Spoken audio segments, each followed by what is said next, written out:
Hey guys, Rob Skiba here. So it's taken me a whole lot longer than I thought it would to get the extended version of the Chicago Skyline video done, mainly because I've had a whole lot of other stuff I've had to get done and been working on a lot of other projects and traveling and doing conferences and stuff like that. I've still been plugging away at this, just a little bit here, a little bit there. But wow, the more I do, the more I realize there's more to be done, and the more I say, I realize there's more to be said. This video is already several hours long. I've been working on this for about 7 months now, and so a lot of what you're going to hear was actually recorded in 2016. I'm now picking the project back up again in 2017, and I've decided to just divide this up into multiple parts. That way I can at least get some of the content out as I finish it in durations of an hour or less. Now, I've already been releasing bits and pieces of this video in short chunks on YouTube, but this is the elaborated version from which those were derived. So this was going to be part one, and I call it refraction, magnification, or curvature. And it's going to deal with the issue of, are we looking at looming? Are we looking at atmospheric lensing? What is the deal with the Chicago skyline? So I'm going to use this video to sort of lay the groundwork for the videos that will follow. Again, all this is an elaboration on the Rob Skiba Proves the Chicago Skyline is Not a Mirage video, which was basically just a half-hour highlight video of the trip, just really giving a high-level view of what we did. The series I'm working on now is going to really elaborate on a whole lot of things and help to explain my ultimate conclusions after that trip. And we did that trip back in June of 2016. Over the weekend, it was my birthday weekend actually.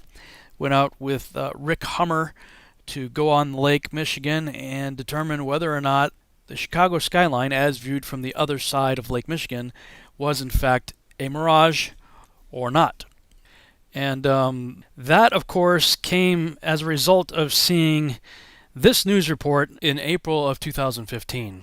This is from Joshua Nowicki, and what you're seeing here is a mirage. We typically would not be able to see this from the Lake Michigan shore. We talked about this last night. Conditions are right on the lake that we're actually seeing a mirage of the Chicago skyline. Very interesting here. Here's what's happening. This is a good example of a superior mirage. So Joshua was on the Lake Michigan shore. He was looking towards the west, and Chicago's beyond the horizon. Should not be able to see it. However, with the right conditions, we have an inversion. We have cold air near the cold lake water and some relatively warmer air above it. This will bend the image of that skyline back towards the viewer. And so typically we would not be able to see this. This image would be viewable from much, much higher in the sky, up in space. But instead, we're able to see it on the Lake Michigan shore. Now, when I first saw that, I immediately, just looking at the picture, I'm like, there is no way that is a mirage.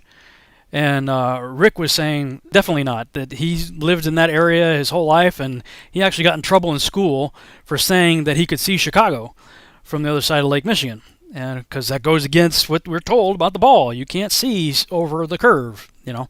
So because Joshua Nowicki was able to see the Chicago skyline from the state park that he was in, and by the way, he was at about, I believe the elevation was about 200 feet, and he was somewhere in the vicinity of about 53 miles away, according to the Channel 57 news report. And depending on where he was in the park, looking toward the west, he was looking on a heading of about 260 degrees to the west. We were not able to get that far north where that park was to charter a boat from that area. We were only able to charter a boat from a company who was further south in New Buffalo. But from where we were, looking on Google Earth, the distance that I saw on Google Earth was 46 miles. Most of the people I talked to there said 42, so I'm not sure what the discrepancy is, but after watching the captain of our boat plot it, it looked like he was zoomed way out, and they may be plotting to some location just off the shore. But at any rate, if you go to the beach where we were, or the mouth of the harbor where we just pulled out and saw the city initially from, that distance from that location directly to the Willis or the Sears Tower is almost exactly 46 miles. So, you know, Joshua Nowicki's at 53 miles. We're at 46 miles. I really didn't think 7 miles was going to make that big of a difference, especially considering the fact that he was at an altitude of at least 200 feet, and our camera level was about 3 feet off the water. So, 3 feet versus 200 feet and 46 miles versus 53 miles. All said and done, it seemed like a very reasonable comparative test to perform. So that's what we did. Regardless, when we looked at that, we're like, that is not a mirage. And so our primary goal and our objective, as stated in the video that I played before, was to determine whether or not it was a mirage. It's funny how many comments I got, however, about people going, congratulations, Rob, you just proved the world's a globe. And, people were taking screenshots of my video and stuff like that. I'm like, did you guys even watch this video? Did you even look at the title? My primary objective was only to show that it's not a mirage. Now, to be fair, I was hoping to see some other evidence regarding the flat Earth issue as well. So this video will deal with both the mirage issue as well as the issue of globe versus flat. Now, I wasn't the only person who questioned the Chicago Skyline picture, whether or not it was a mirage. Lots of other people out there in the internet community looked at that and said, that's a bunch of garbage, that is not a mirage. And one of them was a guy named Rich from the YouTube channel Mr. Thrive and Survive. And I'm just going to play a clip here from a video he did after he saw my highlight video of the Chicago Skyline.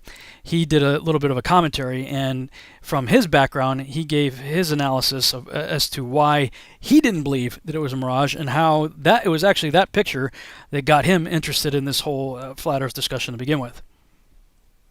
Rob Skiba recently, I'm sure with his own money and with the money of a friend of his, went and flew to the Lake Michigan area, and on their own time and money, and went out to debunk this right here, which is what got me into flat Earth in the first place. This picture right here of the Chicago skyline, and the mainstream media's lame expression that this was, or contention I should say, that this was a superior mirage.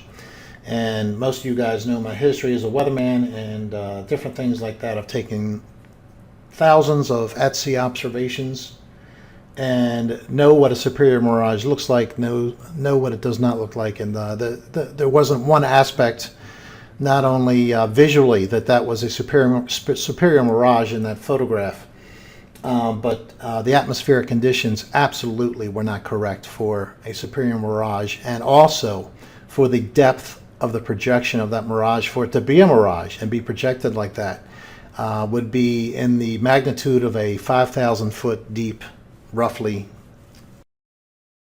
Okay, I'm going to show it. The inverted image must first be lifted 2,400 feet and then inverted. This is how it would work, guys. And then I'm going to show you how they showed this, but didn't show you the height because they showed how ridiculous it was. So after it's inverted, this is what the superior mirage would look like. This upside down thing here at 4,800 feet. But no, that is not what we saw, is it? No, we saw it rectified up. So to rectify it up, you have to add another 2,400 feet to get to look the way it did on the surface. Not to mention the water line also had to go all the way up there with it as well. So we got 5,200 feet here. That'd be the world's deepest inversion from the surface I'd ever seen. Now, just to show you that the weatherman did that, let's take a look at that. Okay, I've inserted the image of the weatherman. Now let me do this a little bit slower. Okay, let's take this down. So here we have the original from the shore looking out, if it wasn't a mirage, correct? This is what we know to be the truth. You would have to invert it, which is exactly what he shows here. He shows a ship right up, right side up, then it goes upside down, then you got to flip it up again just like I did, and then you got to raise it up one more time just like I did, because it has to be put right back up again. See, what they're not showing you is the ridiculousness of how high this mirage would be. But I'm showing you what it is right here. And remember, since we saw the water line the whole way, okay, let me show you how that would look. The water was up there with it too. So from the guy that took the camera all the way out, okay, we're supposed to believe that there was a continuous 5,200 feet inversion that suddenly just happened to come down to the guy right on the edge perfectly, so that he saw, when he looked out, like a perfect skyline across there of Chicago. So again, here are the steps. You have the regular upside, right side up image, then you turn it upside down. It has to happen on a mirage, guys. This is the typical one you see out at sea, this upside down one right here. Now what they're claiming is it was so deep, this layer here, this inversion, that it had enough to rectify back up once again. 5,200 feet. Now why did I come up with that number? Because the curvature from the distance would be 2,400 feet roughly from 60 miles. So if it happened to get the exact perfect curvature from the top of these towers, okay, it will require a minimum. Actually, it requires more than this. I'm being generous. It requires 2,400 feet plus the height of the tower. It would be 2,400 feet just to get the base. So I'm not even including that. What's the height of the tower? I don't know, whatever that is. So many, is it 1,000 feet, 1,200 feet, 14? I don't know what it is. But that's really that times 3, not 2,400. I'm being very generous. So if we were to, you've probably seen, look up Superior Mirages. You'll find like ships that will be upside down looking, one on top of the other. That's the typical Superior Mirage, which you would see right here. Okay? That would be a minimum of 4,800 feet. But since the image was not inverted and right side up, which really tells you you're looking at Chicago, you're not looking at a Superior Mirage. Okay? It requires 5,200 feet. I implore you, please call any National Weather Service office and ask them if they've ever seen an inversion from the surface up to 5,200 feet. Actually, then you'd have to have the height again. Even I've taken the height of the buildings out the whole way. To get it rectified back up, you'd have to add the height of the buildings. Let's say it's 1,500 feet, because we're seeing well above the buildings here. Above the Sears Tower over here, we're still seeing that. So, mile and a half. Ask them if they've ever seen anywhere a balloon launch that had a mile and a half from the surface all the way up to there, an inversion. Okay? They're going to laugh at you. All right, yes. I did finance the trip myself. I spent the better part of a year saving up for it. I bought the Nikon Coolpix P900 specifically for the purpose of doing that test. Wasn't able to do it when I wanted to back in 2015, so I started doing some other things with that camera, which I'll show you in this video also. But between the airfare and rental car and hotel room and additional supplies and, of course, chartering the boat ride, all said and done, the trip costs about $2,500. So, yeah, I went out there on my own dime to try to figure this out. And you'll note also, this is the picture that the weatherman had on his screen showing how the Mirage works. And, I mean, look at this bottom sailboat. Then it gets inverted, and then it gets flipped again, and then they got a higher one up here. Now, I mean, go back and rewind the video that Mr. Thrive and Survive did, and think about how crazy that is with regard to the entire Chicago skyline. All right? I mean, you have to believe that this entire city was thrown up into the sky, and perfectly symmetrical, straight up and down, clean lines, and all that stuff. But it's important to point out that before we even did our trip in June of 2016, that the weatherman actually did a special on the 1 year anniversary of being sent that picture from Joshua Nowicki and doing that initial report on it. He actually debunked himself. He had already done a video basically saying, okay, it's not a mirage, it's something else. Here's the video that he did in April of 2016, 1 year after the initial story. All right, 1 year ago to this very night, I received this picture. After showing it a year later, I received email after email after email saying that this was not a mirage. So I climbed the dunes myself to see this phenomena and spoke with the experts to settle this skyline skepticism. Joshua Nowicki captures it all through a lens. A year ago, I showed this amazing picture on air and online. The story has been one of the most viewed stories on our website ever. Most click because of its rarity, and also because there are skyline skeptics. They say my explanation is a cover-up. A cover-up to their belief that this picture is proof the Earth is flat. Here on the shores of Lake Michigan at Warren Dunes State Park, just 50 miles towards our west is Chicago. However, we can't see the skyline, at least from this vantage point. Earlier this year, there was a really good chance. It looked like probably 40 or 50 buildings looked visible from the top of the dune over here, which is the most I have ever had a chance to see it. Is it evidence of early philosophers that the world isn't round? Or is it a mirage? If you follow this right here, it's really easy, right through here. We climb the dunes to find out. A mirage is a case of atmospheric refraction, and it's caused by the fact that you have temperature variations in the atmosphere, and these cause density variations. Dr. Mark Rennie is an associate professor of aero-optics at the University of Notre Dame. So literally the speed of light varies within the air, and this variation of the speed of light has the effect of bending light rays. Sometimes the Lake Michigan waters makes us see things. Here we are at the top of Warren Dunes. Pretty exciting as the inversion is setting up as we speak. A spring night, the lake waters are still very cold, and we can see out on the horizon and above it a dark line that's starting to show up just above. That's the inversion. That's where temperatures are different below than they are above and creating that cap. And we're beginning to see that atmospheric lensing, where in spots along the horizon we're seeing either breaks in the buildings or where the buildings may be flipped or distortion caused by the mirage or atmospheric conditions that are changing as we speak. What's happening is the light from Chicago is being bent by the cold air above Lake Michigan slightly downwards towards the observer here in Michigan. And that's helping the light rays get around the curvature of the Earth, so to speak, so that Chicago can be seen almost all the way down to ground level. Let's hear that again.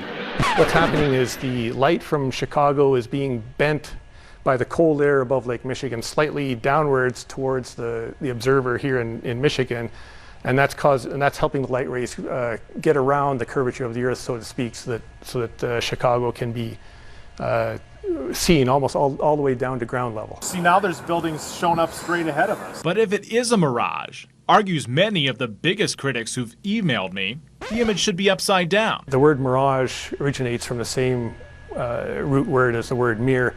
So technically, I think if you're going to be a stickler about it, you would say a mirage has to have an inverted image. But again, the physics is all the same. The science is the same of that of a lens. Here's a simple example. So if you're looking at Chicago here, just maybe now you can just see the top of the Sears Tower, and if our simulated temperature inversion moves into place, hopefully now you can see pretty much all of Chicago, see all the lower buildings, including what's at ground level. So the atmosphere really is acting like a lens.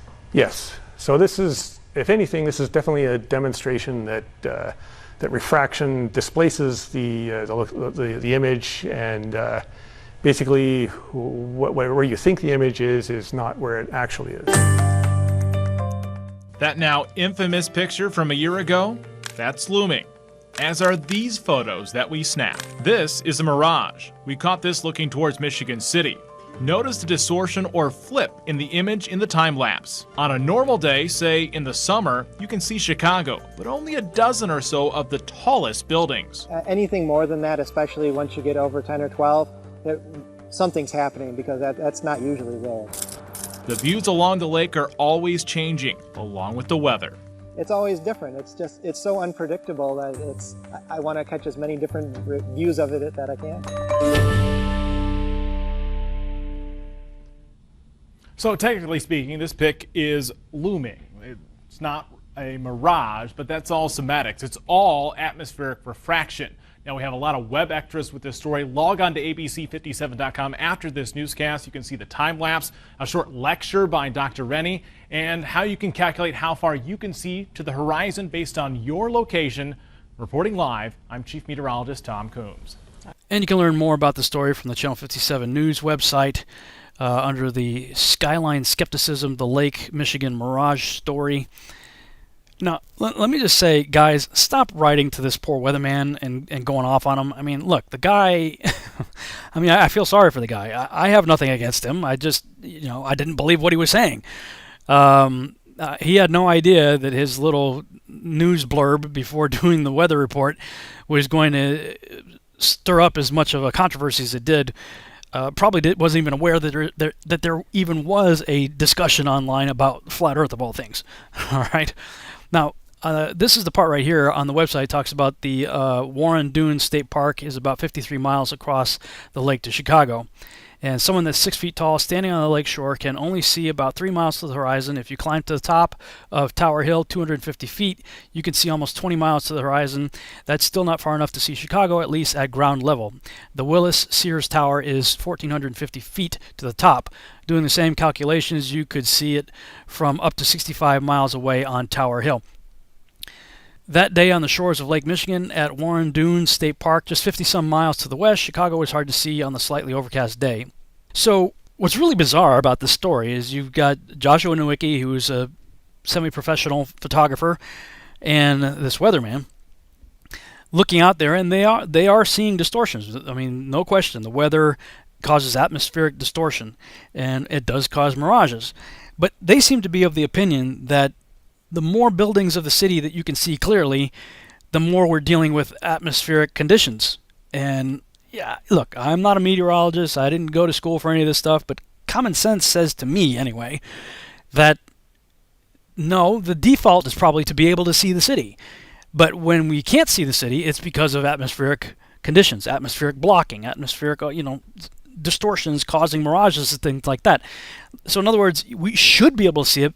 It's when we can't see it that we're dealing with atmospheric conditions. These guys are saying, oh, when the conditions are just right, the atmosphere acts like a lens. And I pointed out in the video there in the text I put on the side, keep in mind the phrase atmospheric lensing and looming. And so here we see the difference between looming on the left and a mirage on the right. Both of these pictures were taken by Joshua Nowicki on April 13th. He's got you could actually watch on that website. They got a time lapse showing he over a period of time Joshua kept the camera pointed towards Chicago, and sometimes you can see it, sometimes you can't. And I contend that when you can't see it, it's because of the atmospheric blocking and various conditions obscuring it. When you can see it, it's when you have a lack of atmospheric conditions.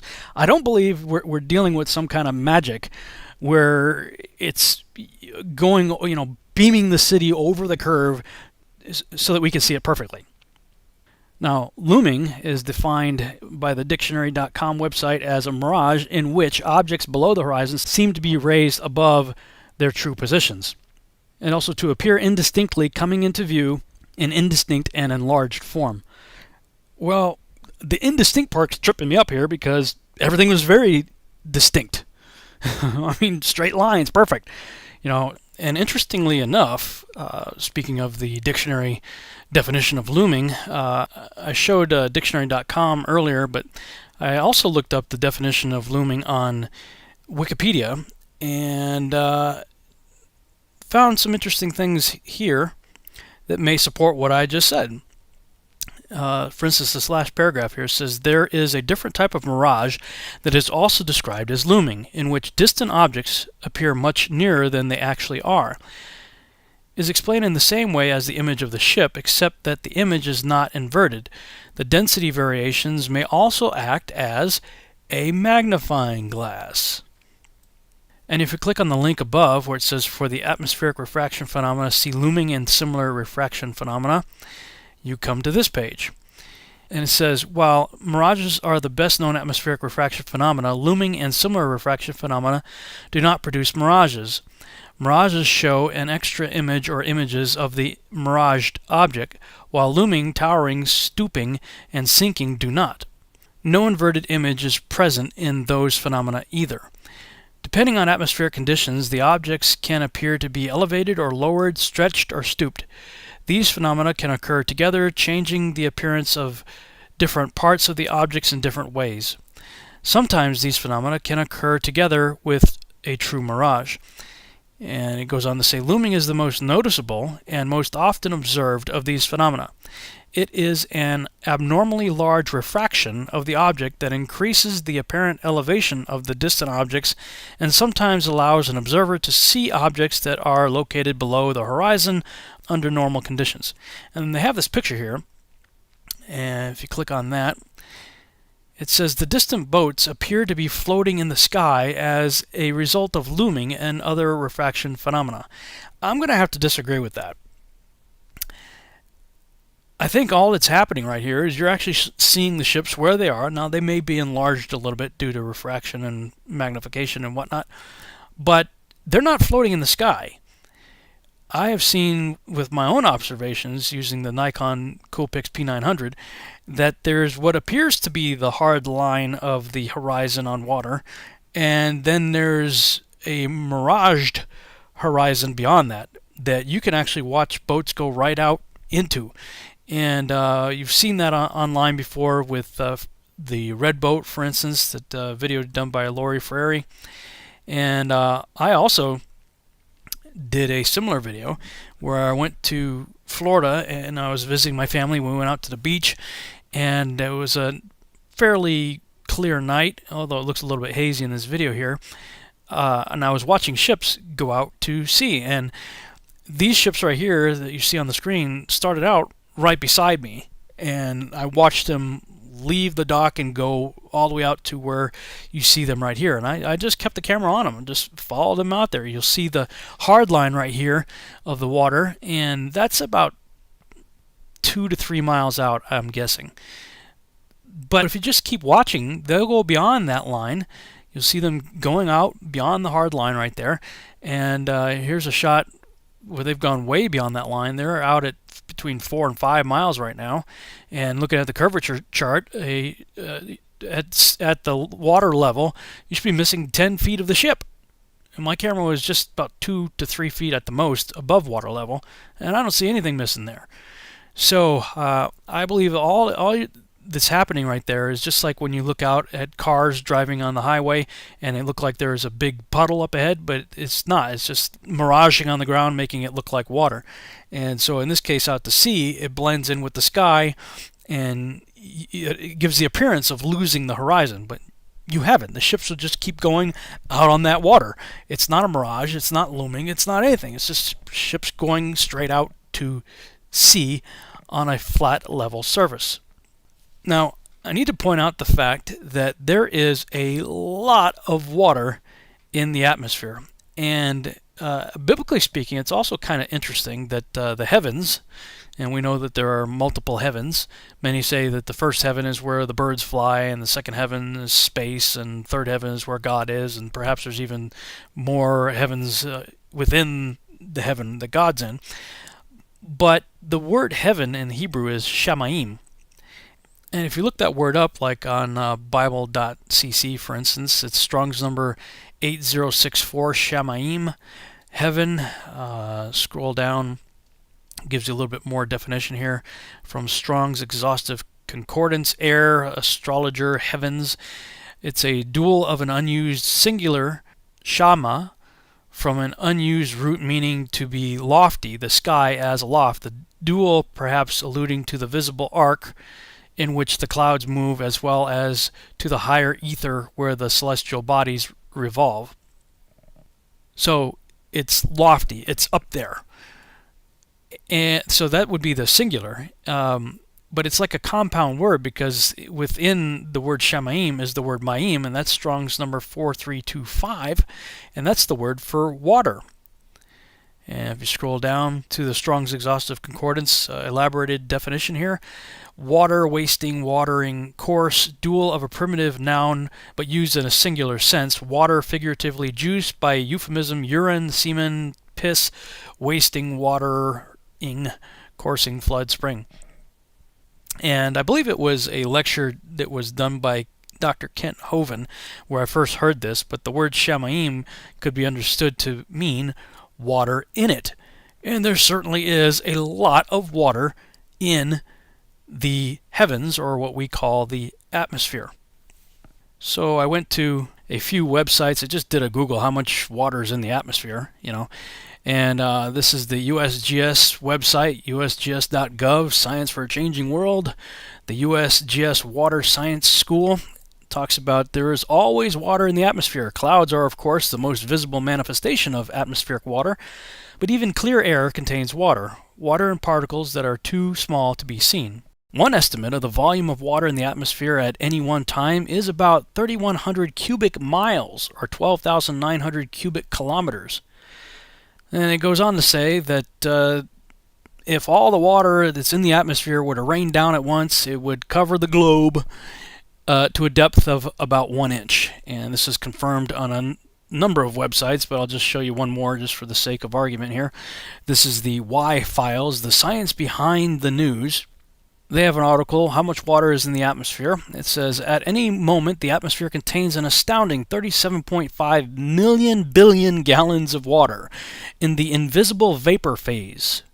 This is enough water to cover the entire Earth, land and ocean, with 1 inch of rain. And, of course, goes on to talk about that as well. So, yeah, there's a lot of water in the atmosphere. I think we all kind of just know that, but I don't think we've ever really thought about what that means.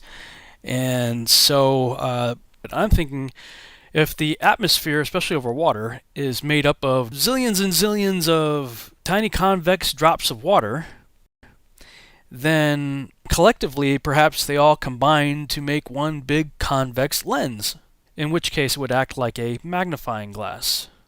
Okay, so with that in mind, let's look up some websites dealing with the refraction of light. You might see a graphic something like this, showing light bending downward. And here's your typical graphic showing how light rays entering some sort of medium, like in this case water, refraction causes the light to bend downward. Now we've all seen pictures of, a pencil or something in a glass of water, and how not only does refraction bend the image downward, it also magnifies it. I'm going to say that again. Water causes refraction, bending the image downward, and magnifies it. So this is important now. But they have sort of an unusual, although I would say very common, view as to how downward refraction is being used to allow us to see things up, over, and around the curve. And while I was looking at the Channel 57 News website, I found some raw footage, it looks like, of the conversation the weatherman had with the optics expert at that university. Check this out. One way that can happen is called looming, and this is a situation where cases where you can see objects in the distance that would normally be obscured by the curvature of the Earth. So as an example, in the next picture we'll show a picture taken from a person standing on the shoreline of Lake Michigan, and he can see almost to ground level Chicago, whereas normally you wouldn't be able to see that far because of the curvature of the Earth. So what's happening in this case is, especially this time of year, Lake Michigan is much colder than the air above it, and that has the effect of cooling the air just above the lake. And so now you have the case where the index of refraction is increasing with the height above the lake, and this has the effect of bending light rays back down so that they can get around the curvature of the Earth and be seen by an observer standing on the shoreline here in Michigan. Now, prior to doing this research, I probably would have just shook my head and agreed with everything he just said, but now that I've begun to question the shape and nature of the Earth and look at it from a different perspective, this seems to me like an ad hoc theory. It seems like they start with the premise, well, we all, of course, know the Earth is a globe, it's a sphere, and Chicago's too far away for us to see it, so therefore this must be what's happening. And they create a nice graphic and take the principles that we know and understand about refraction and how the atmosphere plays into all that, and throw together again, it looks to me now like an ad hoc theory to explain how the city is thrown up over the curve so that we can see it on the other side of Lake Michigan. That's what it looks like to me anyway. All right, let's continue. So is all this under mirage and then looming is under mirage, or what are the semantics of looming versus mirage? Okay, well, that's all. I guess that's all in the details of the terminology. And from what I understand, technically, I think mirage has to have an inverted image, whereas there are other atmospheric effects such as looming or towering that are purely displacement, and you don't necessarily have to have an inverted image in order for refractive effects to occur in the atmosphere. So they would all fall under the category of atmospheric refraction.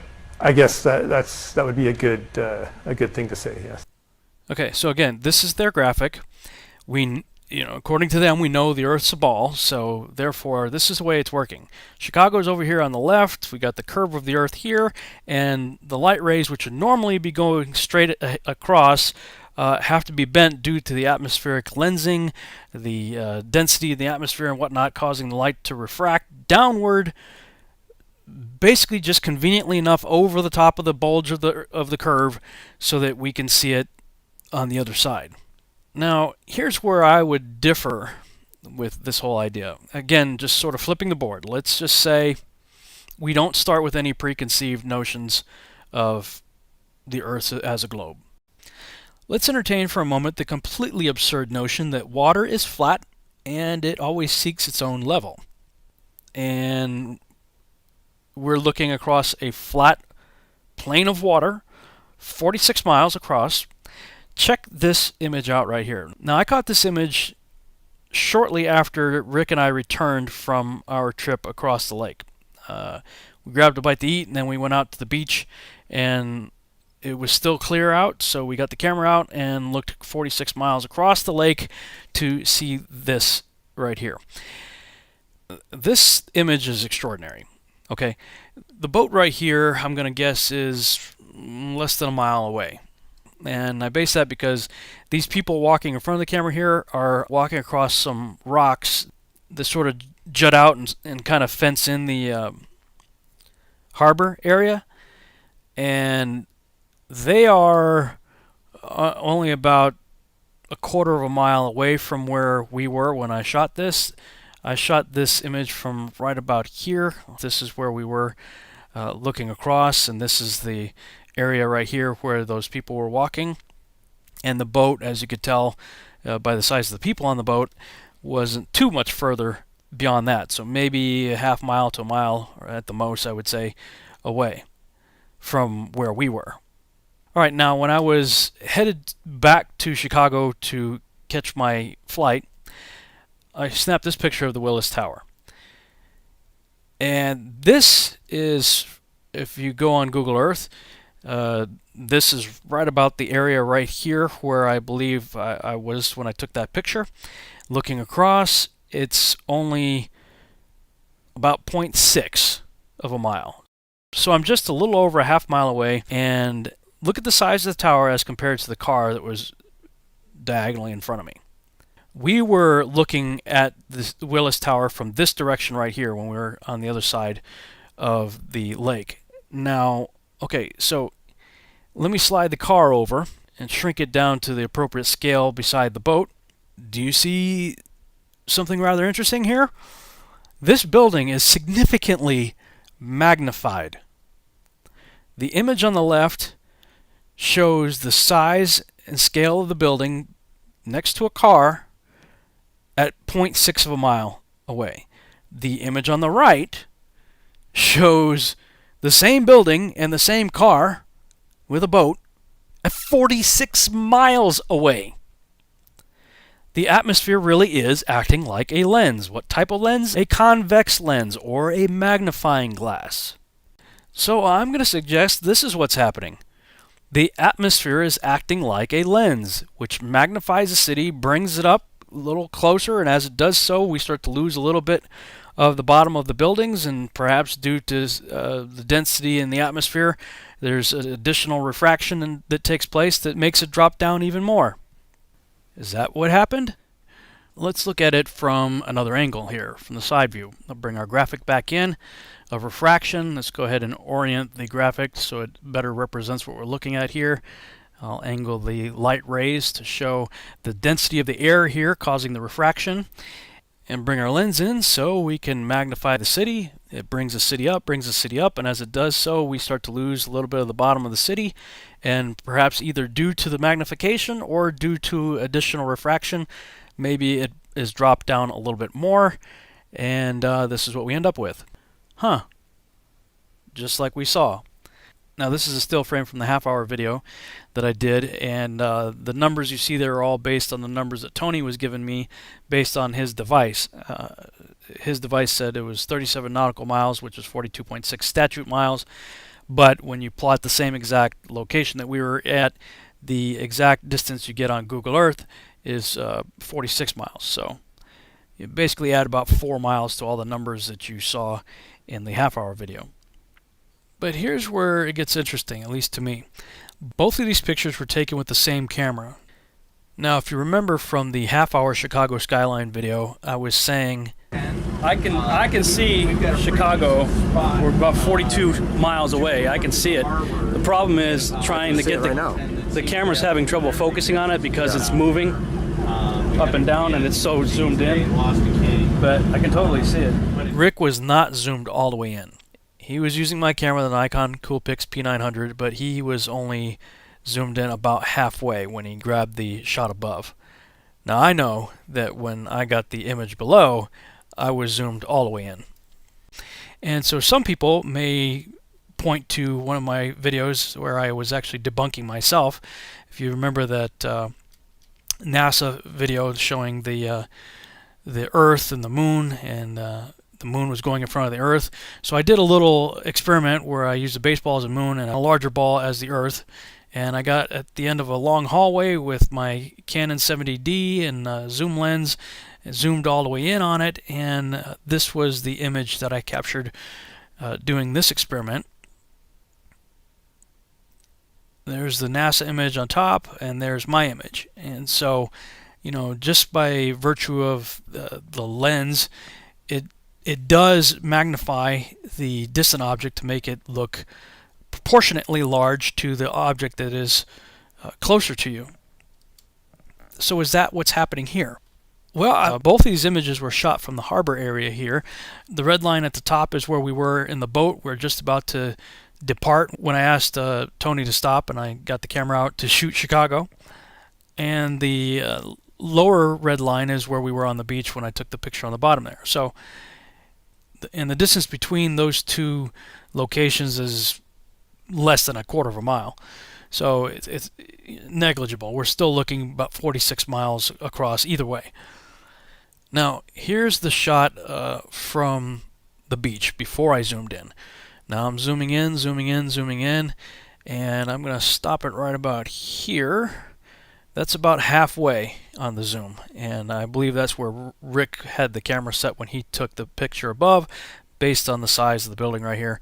I'm going to guess that he was about halfway. Alright, so let's go ahead and continue the zoom. And this is zoomed all the way in. The Nikon Coolpix P900 has an 83 power optical zoom, and that little punch in right after that was the digital zoom afterward. It has a digital zoom that goes beyond the 83 power. I did not go all the way in with that. I just punched it a little bit because I wanted to frame it with the ship right there. So that's 83 power plus. So gonna guess it's probably the equivalent of about maybe 90 power zoom or so right here. Now let's bring the picture in from the halfway zoom, and I'm going to go ahead and bring our car back in and slide the picture in from Chicago, and I'm going to scale the car to the appropriate size to the boat right here and go ahead and slide the car over to the building. So this is what the car and the building look like at half zoom. So let's try something else here. I'm going to unfreeze the video and back it off so it goes backwards, and we're zooming out back to the shoreline, and now I'm going to bring it forward again And let's see, right about here is where we have some fairly decent resolution where you can still make out the building. I'm going to zoom in here with the computer. This is a computer zoom right now on this still image. And I'm going to bring the other image in from the half zoom and scale the car over to the digitally zoomed in image of the almost completely zoomed out shot. And so you got three different zooms here. One almost completely zoomed out, one zoomed about halfway on an 83 power optical zoom lens, and the one on the right, of course, all the way zoomed in with a little touch of digital zoom on top of that in the camera. And when looking at these images compared to the one on the left, which is just shot with my iPhone, I got to tell you, it looks like it's being magnified to me. Especially when you consider the fact that that building is like 45 miles away from that boat. It's 45 miles away. So, looks like there's some serious magnification going on here. And, you know, some of that could be due to the lens, I'll give you that. But I also know what I could see with my own eyes. Now, I understand you may not want to take my word for it, so all I can say is go up there and do it yourself. But based on what I saw with my own eyes, as well as what the quote-unquote experts had to say regarding how the atmosphere can act like a magnifying glass, I'm still going to go with it as being magnified. Again, you can go out there and test it for yourself. But remember, let's just go back and hear from the experts once again about what they say is happening. The science is the same of that of a lens. Here's a simple example. So if you're looking at Chicago here, just maybe now you can just see the top of the Sears Tower, and if our simulated temperature inversion moves into place, hopefully now you can see pretty much all of Chicago, see all the lower buildings, including what's at ground level. So the atmosphere really is acting like a lens. Yes. So the atmosphere really is acting like a lens, according to the experts. Now, you guys don't need to go out and spend tens of thousands of dollars to get that pretty piece of paper to hang up on the I Love Me wall and put letters after your name so that you can call yourself an expert. You can be an expert with what you see here on the screen. Yep, believe it or not. Go to Walmart, and your advanced degree in atmospheric lensing technology will cost you just a couple dollars. You can get a 2x power lens for about $1.85, I think, at Walmart. Get yourself some Scotch tape. Then if you look in the description below, you'll see I put a PNG file of a city. You can print that up, cut it out so it looks something like this, what you see on the screen here. Then find a table and a chair. And okay, you're going to bend the paper so it looks something like this. Tape the lens to the table, get a chair that's about the same height as the edge of the table. Put your iPhone on the end of the chair, and the chair will act as a dolly, so you can just kind of pull the chair back. And looky here. Look what happens with atmospheric lensing. Wow, isn't that amazing? And you didn't have to go to college either. Now, you can get in a boat and drive to Chicago, and wow, look at that. Now, let's compare. See? Look at this. This is how much of the city was lost simply due to atmospheric lensing. Now remember, the experts, the guys that spent tens of thousands of dollars to get advanced degrees in this stuff so that people would recognize that they're smart, they told you the science really is that of a lens. Now, of course, the first time I posted something like this on YouTube, the baltards came out from under every rock on this plane to make fun of me and say I didn't know what I was talking about with refraction. That's not how it works, and blah, blah, blah. And they looked at the image on the lower right here of the magnifying glass showing the city and how it was all wavy and distorted. And they said, well, look, your magnifying glass made everything distorted, and Joshua Nowicki's picture was straight up and down. You're an idiot, blah, blah, blah. Well, yeah, okay, so then these other guys came out and they started posting all this stuff about the Toronto skyline. And you've probably seen the meme being passed around on Facebook and everything, showing the lower portion of one of the tall buildings there in Toronto being missing. And they're saying, see, this is proof of the globe. And you start seeing videos like this one. Another way to demonstrate the curve is with distant city skylines. A good example is the city of Toronto, viewed from across Lake Ontario. The city is dominated by the distinctive CN Tower, currently the third tallest tower in the world at 1,815 feet. There are many pictures online of the Toronto skyline, viewed from Niagara-on-the-Lake, New York, 30 miles away. With the metabunk calculation, we see that 486 feet of the tower, or about 26% of it, should be hidden behind the curve of the Earth from that distance.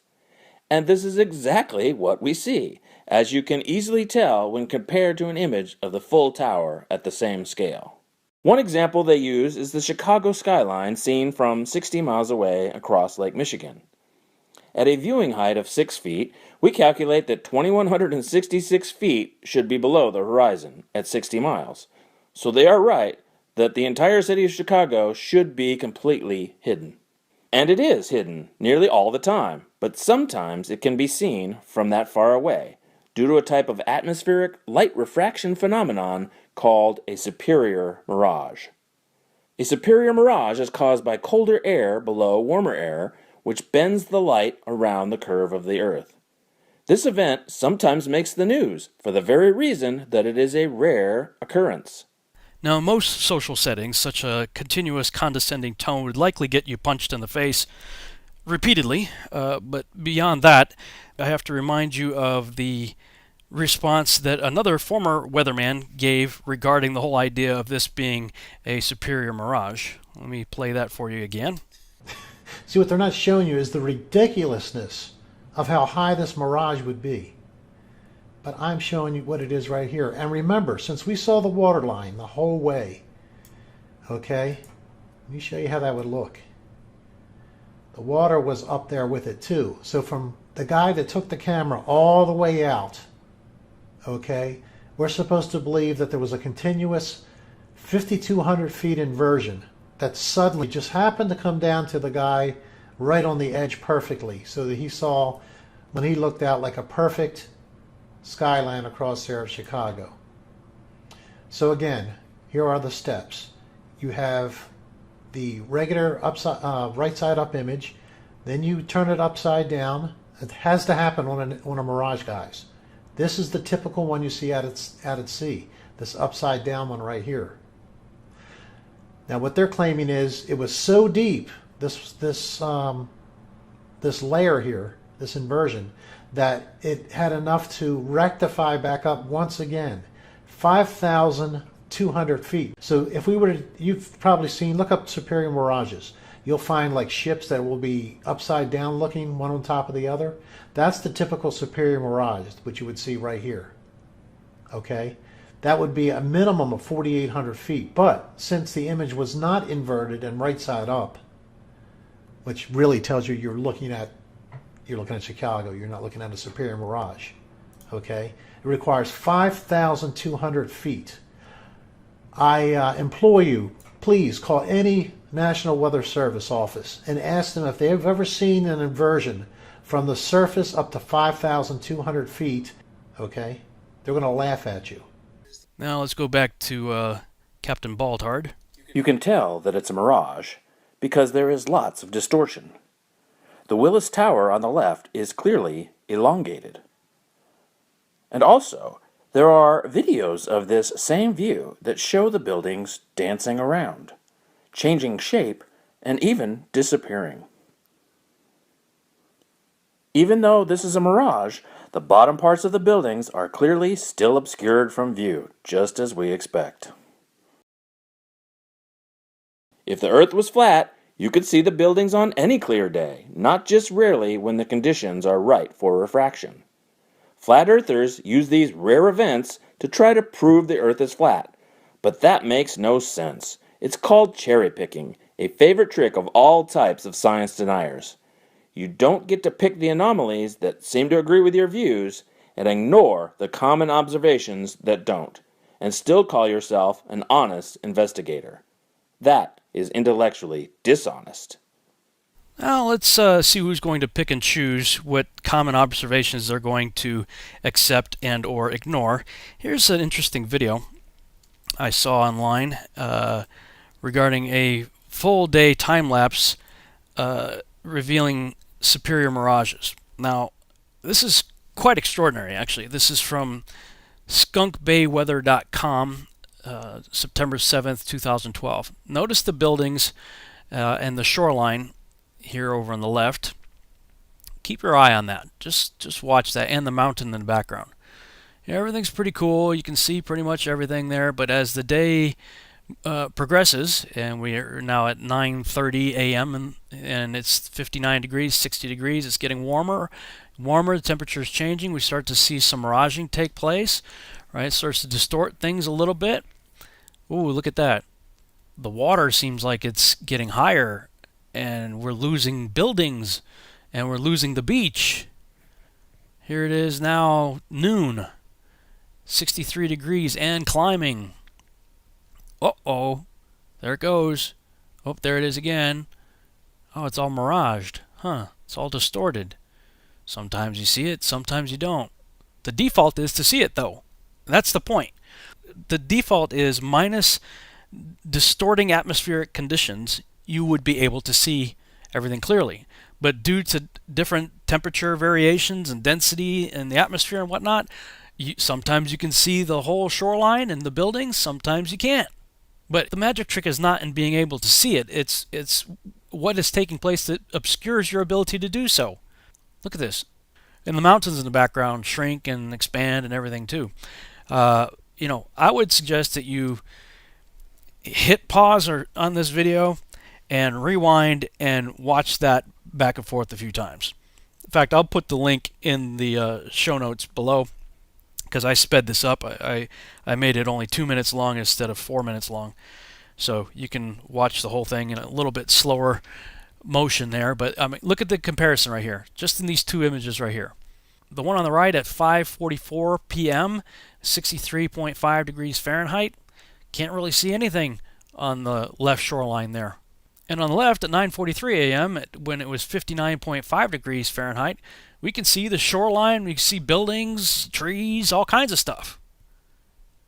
So, I mean, either this lake is, filling up and draining so that the water level is higher or lower, or it's due to atmospheric lensing and distortions, refraction, and all that good stuff, causing us to not be able to see it at certain times. I think that's exactly what's going on Lake Michigan. And again, based on that imagery that I saw looking 46 miles across versus 0.6 miles across, I really do believe that, just like the experts said, the globalist guys, these are people who believe in the globe now, they are the ones that said, hey, the atmosphere really is acting like a lens, and they put a lens in front of the camera to show how it works. So I'm just doing what they're doing. I'm using the same logic that they're using, the same science that they're using. And, science is all about testable, observable, and repeatable data, right? So to alleviate the problem of distorting the edges because the magnifying glass ring is too small, I went on Amazon and I got these plastic magnifying sheets and came up with another way of doing the same thing, using the sheet right here. Set the city up, a little cutout of the city, and now I've got the big magnifying glass sheet. Bring the camera right up to the lens. See, that's the normal view of the city. Now let's back up again. The science is the same of that of a lens. Here's a simple example. So if you're looking at Chicago here, The atmosphere really is acting like a lens. yes. Atmosphere really is acting like a lens, and this is how much of the city is missing due to the lensing effect, the magnification of the atmosphere. You're missing a good portion of the city just by pulling my iPhone back on a 3-foot long desk. That's how much I lost of the city. And as with any scientific experiment, you always try to improve upon what you did before. So I got some foam core, made a little housing for the magnifying sheet, and pasted the city on the back there, and I made it as two separate pieces so that I could flex it as necessary, because I think that there are different types of atmospheric conditions that would allow for more magnification versus less magnification. So in this scenario you have more magnification, and in this one you have less. And for this one I decided to put the Toronto skyline into my little box here. And let's try it again. Okay, we're all the way up against the glass. Now let's zoom across the lake. And wow, look at that. The lower portions start to disappear. Now let's zoom back in to get a little closer to the one that Captain Baltard was talking about here. And wow, look at this. Here's his image on the right, and here's my image on the left. Missing the lower portions of the city had nothing to do with curvature whatsoever. And this, of course, is my answer to the meme that you've all seen being passed around on Facebook showing the missing part of buildings is absolute proof of the curve. No, not really. But as I got to thinking more and more about all this stuff, I realized you may not even need the lensing, atmospheric refraction, and all that either. For example, just go out into a field, something like this. This is a nice flat field out by my apartment complex. Lower your iPhone to the ground to simulate us, because we're really small on this massively large plane, right? Straight horizontal plane. Then go ahead and walk away from your camera on this flat horizontal plane. And just for the fun of it, let's go ahead and bring the city in here. And I'll try to keep my head right between those two buildings right there. And I'm going to pull the city along on this flat, straight, horizontal plane, pulling the city far away, and just simply due to perspective lines, look at what we end up with, boys and girls. Amazing, isn't it? Now let's bring the water line in to simulate water instead of grass and get rid of the background there with some sky. Now let's slide our little city over here, put the big city back in, and well, just due to perspective lines, this is how much of the city magically disappeared. So based on what we've just seen here, apparently all you either need is atmospheric magnification, refraction, or perspective lines. Either one or all three can easily account for the obscuring of the lower parts of cities and ships for that matter, with no need of curvature whatsoever. And I'm going to talk a lot more about perspective, because I do believe perspective is also playing a major role in all this, and how our eyeball works and how lenses work in general, and visual acuity and all that kind of stuff. So I'll save that for part 2. But just as sort of a bonus round to close this video off, if perspective works for ships and for cities, I guess it would work the same for the sun too. So maybe this explains sunrise and sunset on the flat Earth. Works the same way. Perspective. Pretending my face is the sun, face like the sun. Little shout out to my friend Gons. There you go. It's not rocket science. I'm sure by now most of you have probably seen this little animation I created. This was done actually back in May of 2015, so it was a month after I first got into this, when I was kind of considering all of it and going, well, I wonder how that would work. And so I created a little animation in Poser, created a point light with a limited throw ratio, so the light is limited as far as how far it'll go, and just animated it in a circle over the circular flat Earth map. Now, let me just say, neither one of these are to scale. I was just going for the concept here. According to synthetic astronomy and other resources, people looking at the sun and gauging its size and distance using a sextant, apparently the sun would be just shy of about 40 miles across and roughly 3,000 miles high. So obviously that's not being depicted here. That scale's not accurate, and it would go in and out on the various tropics and of course the equator. For more information on that, see my animation to the right there. It says how the 4 seasons work on the flat Earth model.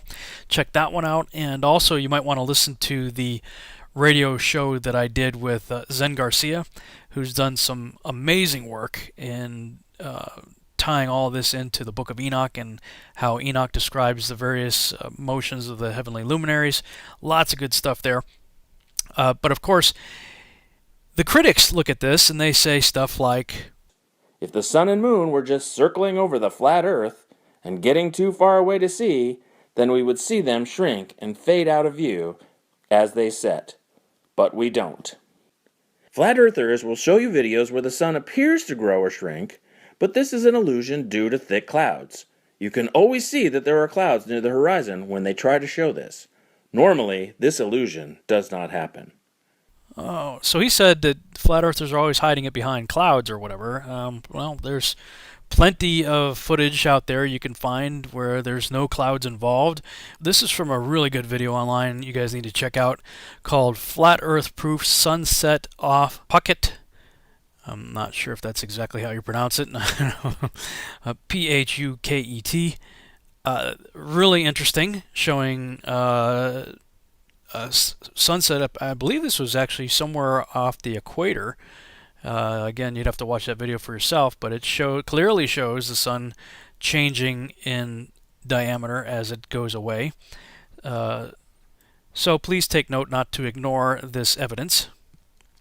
Other videos you've seen where it looks like it's going in an arc like that and going off into the distance.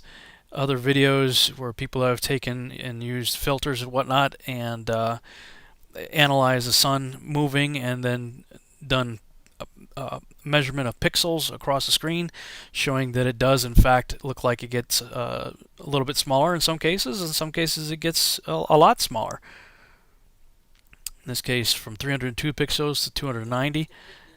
And then of course there's this video right here, which apparently was shot in the desert where there's going to be a lot less moisture. And so whenever there's less moisture, you're going to obviously have less refraction and magnification.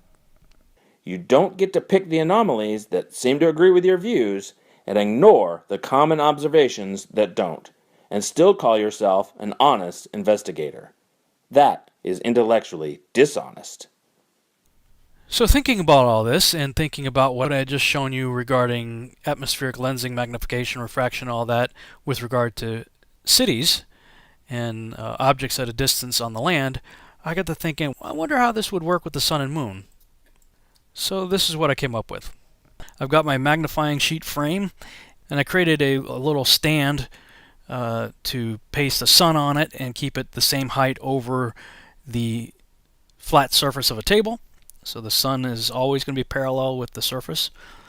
And check this out. All right, here's the first test of a sun moving over a flat surface, and with no atmospheric magnification, it does what we might expect it would. It gets smaller as it goes away from us.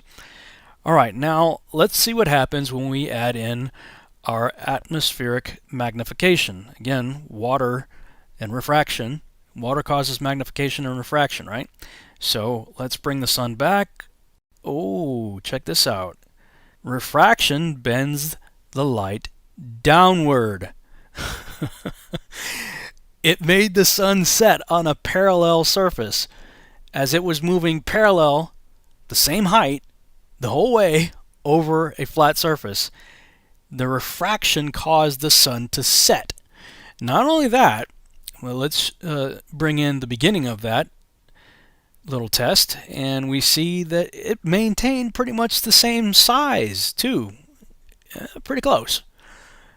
And of course, that's because as it's moving away, the magnification is still taking place. And so even though the sun's further away than it was in the beginning of the test, the magnification basically preserved the same size, and the refraction made it set.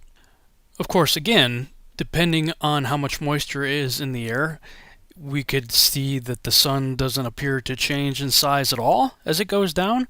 We could see sometimes perhaps that it looks like it's getting bigger when it goes down. You ever see like a really big sunset or moonrise, moonset, where one of them looks really large on the horizon?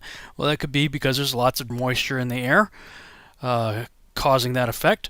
Or when there's less moisture in the air, obviously you won't have as much magnification taking place, and so it looks smaller as it goes away. So it's all relative to the amount of moisture that's in the air. Now, I'm just going to put forward a crazy idea for you to think about. And that is, if Rob Skiba could figure this out, I'm just going to go out on a limb here. I think it's quite possible that the creator of the cosmos could have figured out the same thing and engineered our beautiful sunsets, thanks to all that water he placed in our atmosphere. Just something to think about. Thanks so much for watching. I hope you enjoyed this video presentation. If you did, please subscribe to my YouTube channel, like the video, and share it on your favorite social media sites. There's a lot more to come, so stay tuned and we'll see you back next time.